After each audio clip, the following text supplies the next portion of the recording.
नमस्कार साथियों, स्वागत है आप सभी लोगों का स्टडी ग्लोब्स पर। हाल ही के अंदर राजस्थान, मध्य प्रदेश, छत्तीसगढ़ और तेलंगाना के रिजल्ट्स अनाउंस हो गए हैं।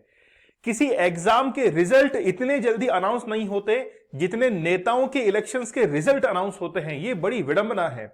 जिस एग्जाम की तैयारी विद्यार्थी 4-4, 5-5 साल तैयारी करते हैं, उनका रिजल्ट 1-2 साल और कभी तो आता भी नहीं है, जबकि नेता अपना रिजल्ट कुछ दिनों के अंदर ही वो अनाउंस कर देते हैं। खैर, वो दूसरी बात है कि जहां ज्यादा करप्शन होता है उनका रिजल्ट जल्दी आता है और जहां कम करप्शन होता है उनका रिजल्ट देरी से आता है या फिर आता भी नहीं है।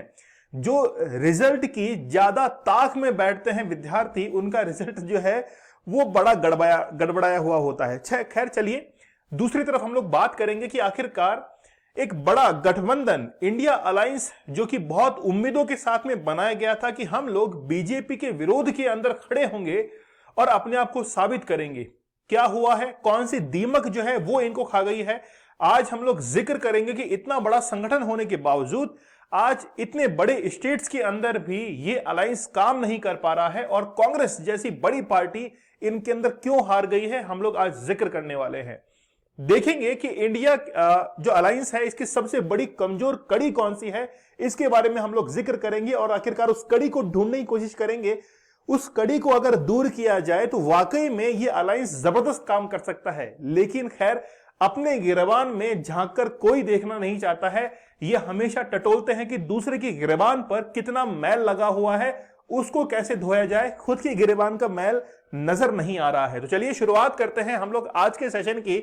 आप लोग देख सकते हैं कि बड़े दिग्गज नेता वो एक मंच को शेयर कर रहे हैं इंडिया अलायंस की मीटिंग के अंदर। सबसे पहले हाल ही के अंदर जो इलेक्शंस के रिजल्ट आए हैं, उनमें मैं आप लोगों को बता देता हूं कि मध्य प्रदेश के अंदर सरकार रिपीट हुई है। 230 सीटों के अंदर बीजेपी ने जबरदस्त बहुमत हासिल किया है।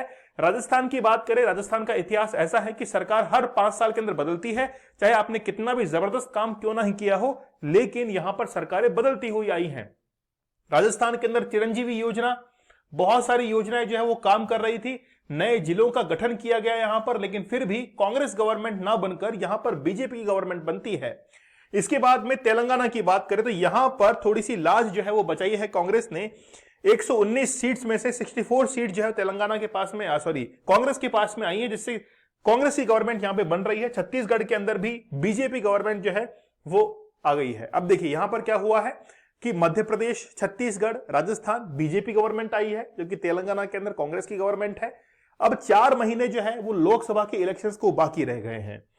हिमाचल प्रदेश के अंदर हम लोग कह सकते हैं कि कांग्रेस कहीं ना कहीं डोमिनेट करती है। साउथ के अंदर कर्नाटक चले जाइए, तेलंगाना चले जाइए, 3 राज्यों के अंदर अब कांग्रेस है, बाकी किसी भी राज्य के अंदर अब कांग्रेस नहीं है। ठीक है, तो अब बेसिकली क्या चल रहा है इंडिया अलायंस के अंदर, इतना क्राइसिस क्यों बना हुआ है, उसके बारे में हम लोग जिक्र करेंगे और कमजोर कड़ी कौन सी है जिसको दूर करने से यहां पर आप लोग देखिए मैप के अंदर 2014 में जब प्रधानमंत्री मोदी चेहरा बनकर सामने आते हैं, उस समय कुछ स्टेट्स के अंदर बीजेपी आती है। जैसे आप लोग देख सकते हैं कि कुछ नॉर्थ इंडिया के स्टेट हैं, कुछ सेंटर स्टेट्स हैं, बीजेपी यहां पर आती है। 15 में देखिए बीजेपी का धीरे धीरे वर्चस्व बढ़ने लगता है, कांग्रेस का कम होने लगता है। लेकिन हम लोग अदर पार्टीज की बात करेंगे 2016 के अंदर, 2017 के अंदर, 2018 के अंदर। आप देखिए यहां पर कांग्रेस जैसे ही आती है तो बीजेपी का कहीं ना कहीं दबदबा वो कम होने लगता है। बीजेपी को टेंशन होती है कि आखिरकार क्या करें, लेकिन बीजेपी इस फिराक में थी कि आखिरकार दुश्मन ही वो गलती कर बैठे और बहुत सारी गलतियां वो की गई है, जिसका जिक्र हम लोग करने वाले हैं। 2014 के अंदर दिसंबर की अगर हम लोग बात करें, हम लोग जिक्र करेंगे बीजेपी और नॉन बीजेपी गवर्नमेंट के बारे में। तो ये जो आप लोग ऑरेंज में देख रहे हैं, ये बीजेपी गवर्नमेंट है और बाकी ब्लू के अंदर नॉन बीजेपी गवर्नमेंट है। 53 लैंड एरिया बीजेपी कवर कर रही थी, जबकि नॉन बीजेपी 47। ये है दिसंबर 2014 की बात। धीरे धीरे एरिया बढ़ता है। दिसंबर 2015 के अंदर बीजेपी वो 59 लैंड एरिया पर पहुंचती है, जबकि नॉन बीजेपी 41, जिसमें आम आदमी पार्टी, तमाम पार्टियां शामिल हैं। सबको एक तरफ कर लीजिए, मतलब ये जो बाकी बचा हुआ है ये इंडिया अलायंस है और एक तरफ बीजेपी है। इस तरीके से आप लोग मान लीजिए। दिसंबर 2016 के अंदर और थोड़ा सा बीजेपी का वर्चस्व बढ़ता है, 17 के अंदर भी थोड़ा सा बढ़ता है, लेकिन 18 के अंदर जाते जाते कहीं ना कहीं कम होता है।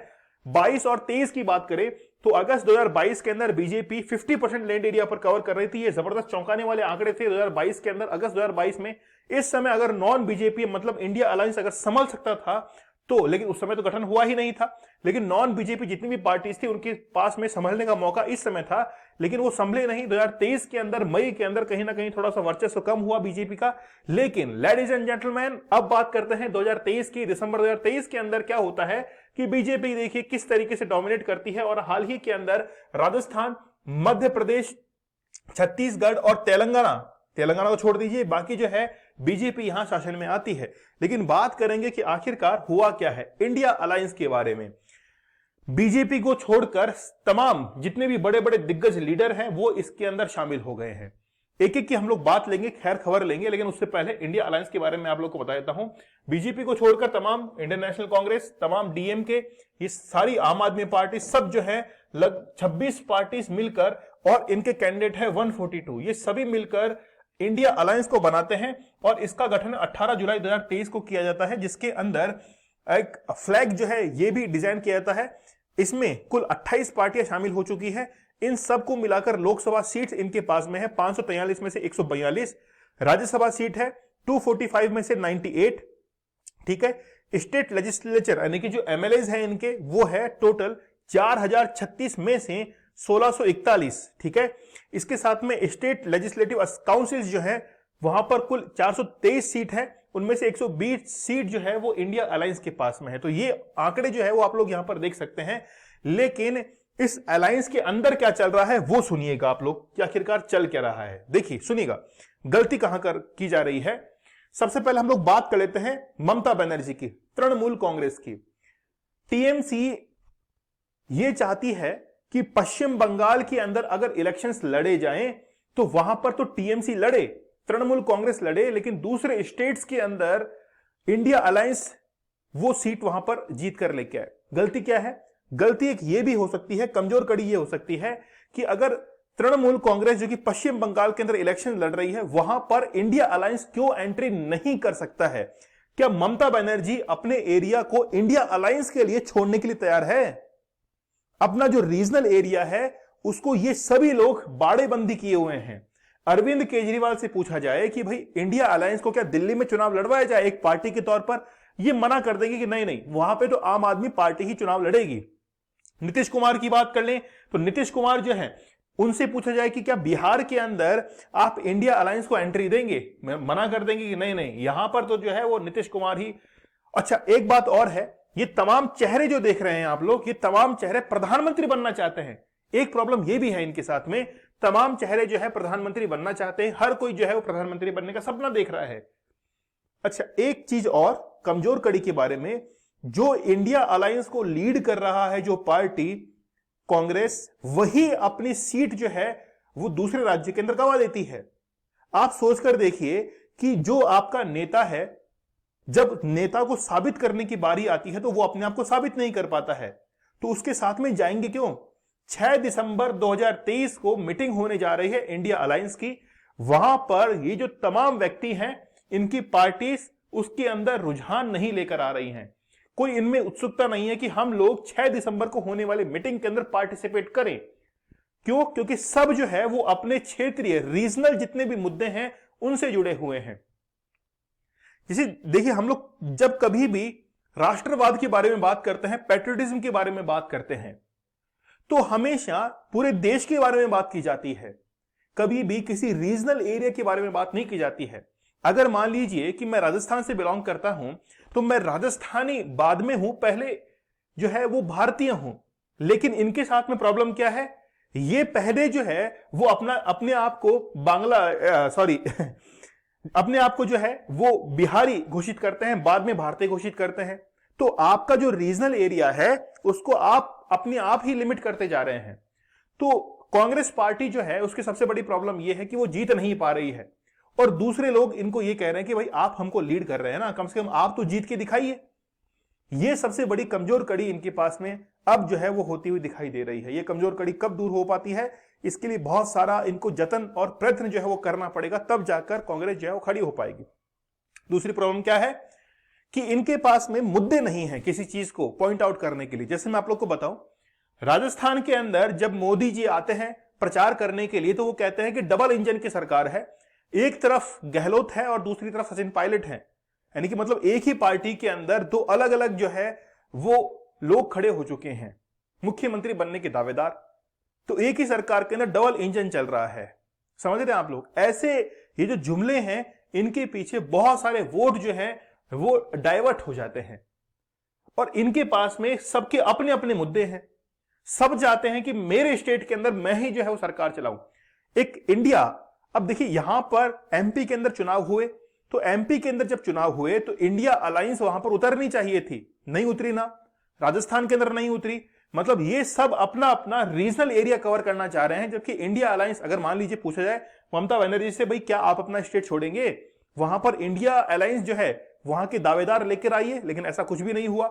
जहां पर कांग्रेस को लग रहा था कि हम लोग यहां पर सीट जीत सकते हैं, वहां पर कांग्रेस ने अपने दावेदार उतारे कंपेयर टू इंडिया अलायंस के, और इसीलिए जो है वो इंडिया अलायंस पीछे की तरफ बैक कर गया।